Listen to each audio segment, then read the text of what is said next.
Hi, folks. Welcome back to another bonus episode of Science Fiction Book Club. My name is Abu of the Grey Chris Corporation. And as always, I'm joined by my other Grey Chris ally, definitely Grey Chris.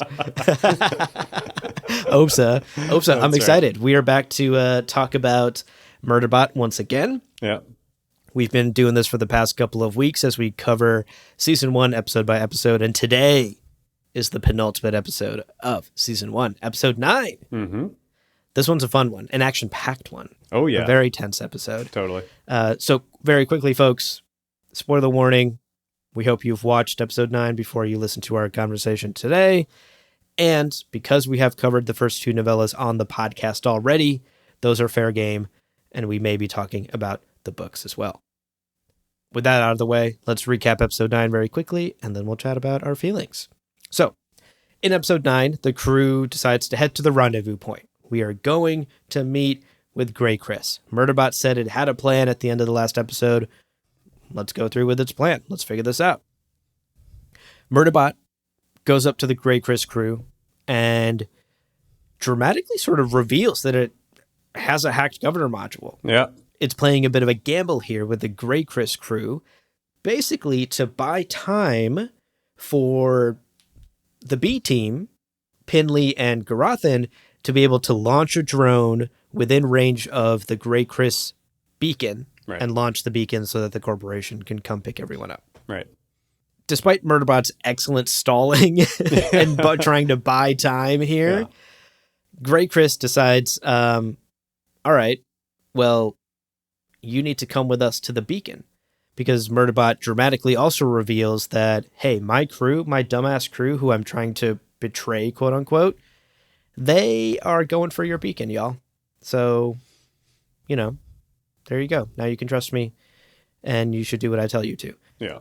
And Grey Chris is like, okay, that's fine. We don't trust you, though, so you come with us. Right. Let's head to the beacon. Right. And the Prezox crew is a little confused here because this wasn't exactly the plan. This is a twist. This is a bit of a twist. This isn't exactly the plan that Murderbot shared with them, but they have to decide, do we trust Murderbot? I mean, it really comes down to this moment. Do we trust Murderbot? Yes. Do we give Grey Chris access to our feed and our connection? Exactly. And this to me was very satisfying because the past couple of episodes have been building up to this moment, right? This decision point when Murderbot literally says over the radio, I didn't tell you this because it's part of the plan. Just trust me. Right. Trust where this is going, play along. Right. And the crew truly has to make a game time decision here. Yeah. It's life or death. And they do choose to trust Murderbot. Yeah. They go along with this. Of course, Murderbot is also going to get blown to hell when this beacon goes off. Yeah. And seemingly Murderbot's okay with that. It has decided that it is willing to sacrifice itself to save this crew. Yeah. The rest is both ways. Yes, absolutely. The trust runs both ways. The rest of the crew, not so comfortable with this, right? They're not okay with death, even if that death is just a sec unit. And in particular, a sec unit that they've all become attached to in their own ways. Yeah. And so Mensa lifts off in the hopper. At this point, there's communication issues happening. Yeah. The crew can't talk to each other. Mensa lifts off in the hopper and follows Grey Chris to the beacon to help Murderbot. Right. In a dramatic show of allyship, right? Yeah. Obviously, we're building up a lot of tension here. Now, not only Murderbot is going to get blown up if the beacon goes off, Mensa is also going to get caught in the blast and die. Right. And Mensa can't communicate with Pinley and Garathan. Garathan and Pinley can't communicate with Murderbot. So there's a little bit of a comedy of errors happening, but also it's very well possible that both Murderbot and Mensa die. Yeah, it's quite tense. It's a very well-crafted buildup of tension, I think, throughout this episode, because you never quite know what's going to happen next because Murderbot hasn't told us the plan yet either. So we're also kind of playing along as the viewer, and it's fun. We don't know what's happening next. Right. Garathan actually, oh my gosh, this I was like, when it rains, it pours. Yeah. A fucking bird takes out the drone that Garothan and Pin Lee were trying to launch the drone with, launch the beacon with. Yeah. So now they have to sneak into Gray Chris's habitat and manually plug in so they can launch this fucking beacon. So they, so, you know, they go do that. Yeah. During the course of that, Pin Lee murders somebody. Honestly, couldn't have expected it. I didn't expect it to go that dark. No. I thought it was like a knockout gag, like hit him over the head, you knock him out. Right. That dude is dead. Yeah. Pin Lee murdered that guy, and Garothan was just kind of like, it's either us or them at this point. Like, I'm going to plug in and launch this beacon. Like, we just got to do what we got to do. Yeah. Let's stick to our part of the plan and trust that Murderbot, Mensa, Rati, Bharadwaj, they're going to stick to their part of the plan. Right. So, Grey Chris and Murderbot land at the beacon, and no one's there. What the fuck? You said that your crew was here hacking our beacon. Where are they? And this is where Murderbot starts quoting, in a panic, sort of starts quoting Sanctuary Moon a lot. Enough that one of the Grey Chris crew is like, wait a second. This fucking sec unit just keeps quoting that shitty TV show. What's going on here? That's right. And this is where all hell breaks loose. Yeah. Because Mensa has arrived at this point too. Both of them are trying to stall until the beacon goes off. And once the Sanctuary Moon insults are being thrown around, Murderbot is like, all right, safety's off. Let's go. Don't you insult this quality television program. A fight breaks out. Yeah. And the beacon actually does launch. Murderbot epically sort of tackles Mensa off the side of the cliff, and they slow-mo fall down as Murderbot positions its own body to take the brunt of the hit, so that Mensa can survive and Murderbot will sacrifice itself. Yeah. And that's exactly what happens. This episode ends on a damaged and dying Murderbot on the ground as the crew all hug each other and realize that they have been saved. Yeah. And Murderbot's final words in this episode are quite touching. As it's shutting down, it sees its crew hugging each other, and it says, "My clients are the best clients." And that's where episode 9 ends. What did you think of this one? Yeah, awesome episode. So much action in this one. So much just suspense and not knowing what's going to happen. Yes. I mean, you're kind of like empathetically attached to kind of everybody at this point. Everybody, I will say, except Arata, now that I think about it. Arata has like disappeared at this point. Yeah, I will say. He's kind of nowhere to be found, actually, now that I think about it. And I will be honest, as I think about Arata's character kind of throughout this season, maybe could have gone without her. I don't know that she does a ton. Yeah. You know, look, here's the thing. If you lose Arata in this season, you lose the dumb thruple plot. Yeah. And you don't lose much. Yeah. Yeah. Yeah, I agree. Maybe in future seasons we'll get more Arata backstory. That's right.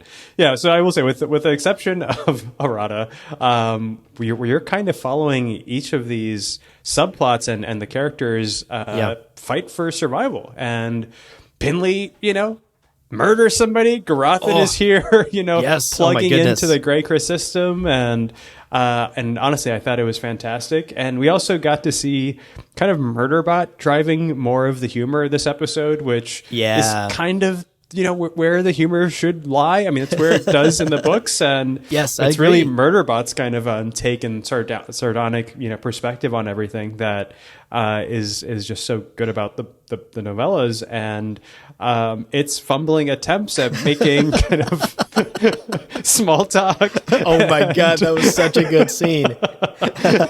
What do you think of this planet? I hate it. Same. So do I. Should we talk more about that? That's Shall such we a clasp good hands?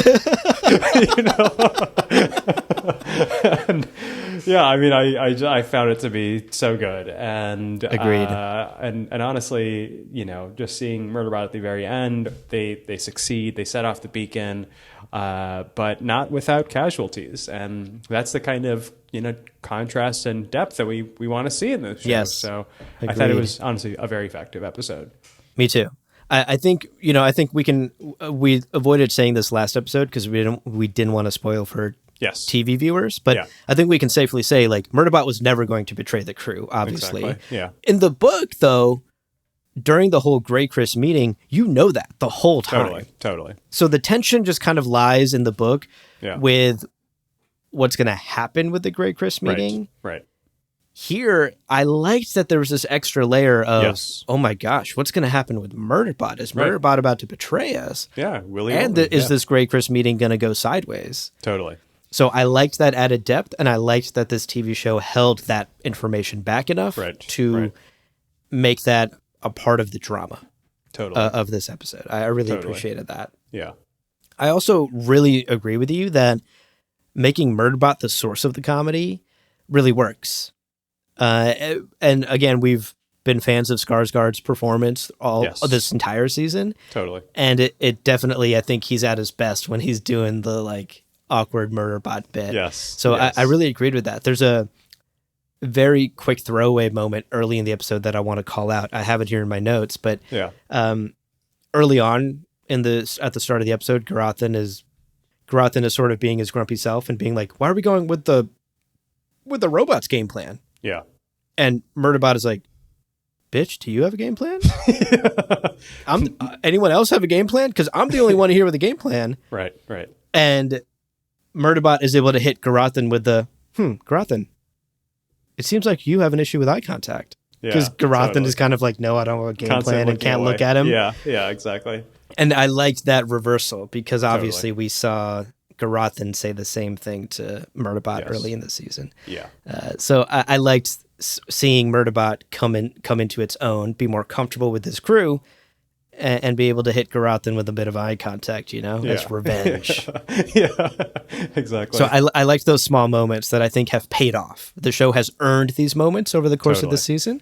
And here in the penultimate episode, it's earning some of the payoff, which I like. Yeah, I mean, that scene was also funny because Garathan's plan was to come up with a plan. And it's like, my man, what? We're going into combat right now.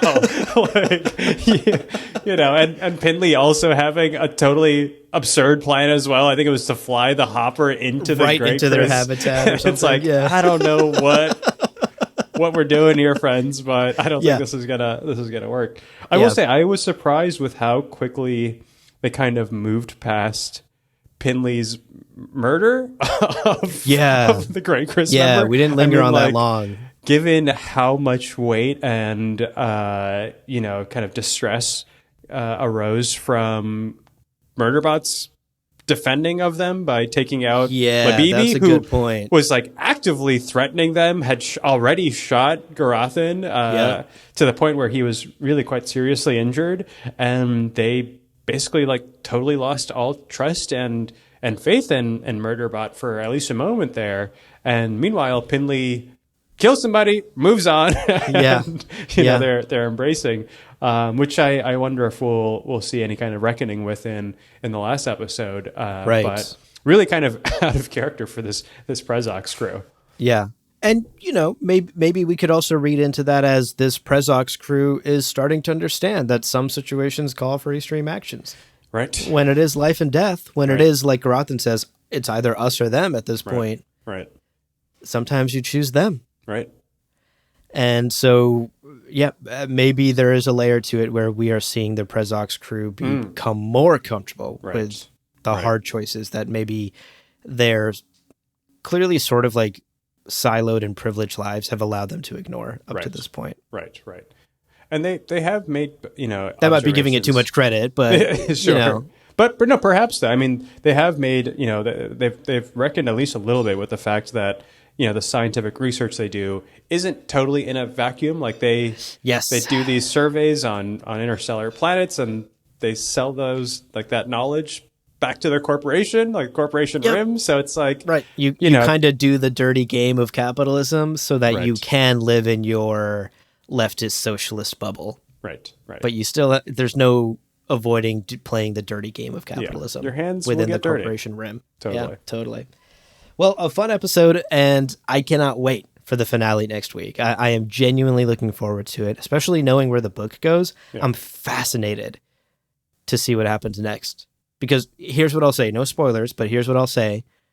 There's only one chapter left in the book. Yeah. So all of next week's episode, the whole finale, is going to be one very small chapter in the book. Right. And I'm very curious to see how they will cover it. So Yeah. I can't wait to talk about it. Agreed.